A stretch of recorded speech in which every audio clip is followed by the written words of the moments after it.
किसान को करके बर्बाद, किसान और मजदूर को करके बर्बाद, प्रजा को मारकर वो चाहते हैं देश को करना आबाद। सदियों की गुलामी से वतन नहीं मिटा। मैं आपको बता देना चाहता हूं कि सदियों की गुलामी से वतन नहीं मिटा, क्योंकि समय समय पर जन्म लेते रहते हैं भगत सिंह और चंद्रशेखर आजाद। नमस्कार साथियों, मैं अरुण कौशिक, भारतीय प्रदेश अध्यक्ष, अखिल भारतीय परिवार पार्टी हरियाणा। आज किसान आंदोलन को, दिल्ली बॉर्डर पर बैठे हुए किसानों को 6 महीने हो चुके हैं, लेकिन क्रूर निर्मम केंद्र सरकार किसानों की तरफ कोई ध्यान नहीं दे रही है। इसलिए किसानों ने आज 26 मई को काला दिवस के तौर पे मनाने की घोषणा की थी। मैं और हमारी पार्टी पूरी तरह से किसानों के साथ है।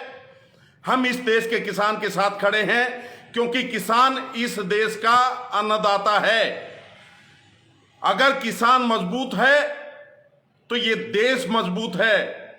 जिस दिन किसान को बर्बाद करने की राह पे जैसे ये चले हुए हैं, तो आप ये देखना, ये देश किसी भी तरह तरक्की नहीं कर सकता।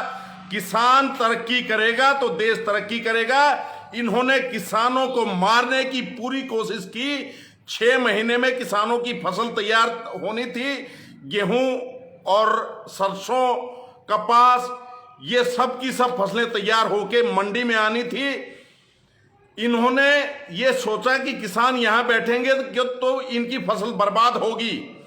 लेकिन कहते हैं, जाको राखे साइया, मार सके ना कोई। उस परमात्मा ने, उस ऊपर वाले ने, उस अल्लाह ने, उस खुदा ने, उस गुरु ने किसान की सुनी, और इतनी बम्पर पैदावार इस बार हुई कि हर चीज के रिकॉर्ड टूट गए। इस सरकार की मंशा पे पानी फिर गया। अरे तुमने इस किसानों को मारने की सोची है, लेकिन वो जिंदा करने वाला, जिंदा रखने वाला ऊपर वाला है, वो परमात्मा है। तुम उससे ऊपर नहीं हो नरेंद्र मोदी। सोच लो, अब भी वक्त है। किसान को बर्बाद करने की अगर तुम सोचोगे तो तुम बर्बाद हो जाओगे। किसान का तुम कुछ नहीं बिगाड़ पाओगे। और क्योंकि वो किसान अपनी लड़ाई नहीं, इस देश की लड़ाई लड़ रहा है, उस भूमिहीन आदमी की लड़ाई लड़ रहा है जिसके पास खेती नहीं है।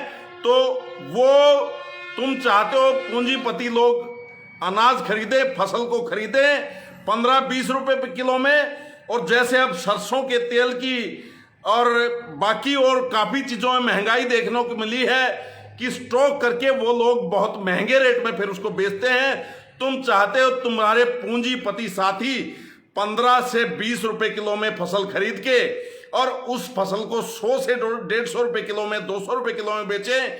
ये किसान वो नहीं होने देगा, क्योंकि ये किसान अपनी नहीं, इस पूरे देश की सोचता है। तुम पूंजीपतियों के सोचते रहो, तुम्हारी मंशा पे पानी फेर के ये किसान वहां से उठेगा, तब तक ये उस बॉर्डर से उठने वाला नहीं है। और हमें जरूरत पड़ी तो हम भी इस देश की मिट्टी के लिए खून देने को तैयार हैं, क्योंकि बहुत से हमारे किसान साथियों ने, 400 से ऊपर किसान साथी शहादत दे चुके हैं वहां पे। तब उनके हौसलों को तुम नहीं डिगा सके, तो आगे क्या डिगा लोगे? अब भी समझने का वक्त है, अब भी सोचने का वक्त है। और मैं इस देश के सभी साथियों से, सभी नौजवान साथियों से, सभी किसानों से, सभी मजदूरों से और सभी व्यापारी बंधुओं से ये निवेदन करूंगा कि किसान ये लड़ाई जीतेगा तो देश लड़ाई जीतेगा। तो आप सब लोग किसान का समर्थन कीजिए, और मेरे जैसे साथी, हमारी पार्टी के तमाम जितने भी कार्यकर्ता पदाधिकारी हैं, वो सब के सब आज लाइव आके काले दिवस के तौर पे मना रहे हैं। ये काला आप देख सकते हैं, सिर पे काली पगड़ी बांध रखी है, काली टी शर्ट है, काली पैंट है, आज इस देश को, इस सरकार को, इस देश की तानाशाही सरकार को हम दिखा देना चाहते हैं कि आप किसी भी तरह हमारे मंसूबों को नहीं डिगा सकते। जय हिंद, जय भारत।